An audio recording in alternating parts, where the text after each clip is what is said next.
Hi friends, ఈరోజు మనం ఆదివాసులు ఇప్పకాయని ఎలా సేకరించుకుంటారో ఈ వీడియోలో తెలుసుకుందాం.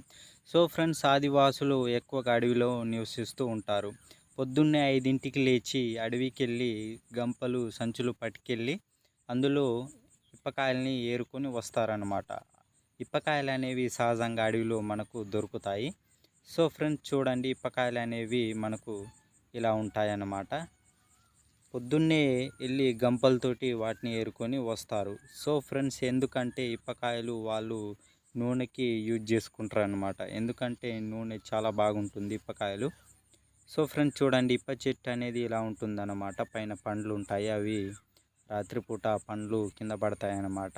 సో ఫ్రెండ్స్, అలా తెచ్చినటువంటి ఇప్పకాయల్ని ఎండలో వాళ్ళు ఇలా ఆరబెడతారు. ఎందుకంటే ఆరబెట్టిన తర్వాత కొద్దిగా గట్టి పడతాయి కదా, గట్టిగా అయిన తర్వాత వాటిని రాళ్ళతోటి పలగొడతారు. ఎందుకంటే లోపల ఒక గింజ ఉంటుంది కదా, ఆ గింజని తీసి వాళ్ళు నూనె తయారు చేసుకుంటారు అన్నమాట. ఆరబెట్టిన తర్వాత ఇలా రాళ్ళతోటి పలగొడతారు.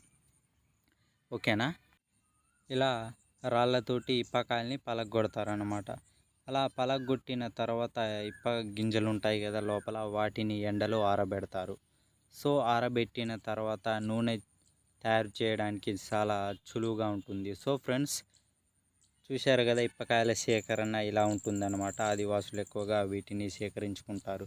సో ఫ్రెండ్స్, ఈ వీడియో మీకు నచ్చినట్లయితే లైక్ చేయండి, షేర్ చేయండి, సబ్స్క్రైబ్ చేయండి ఫ్రెండ్స్. Okay, thank you. మరో వీడియోలో కలుసుకుందాం.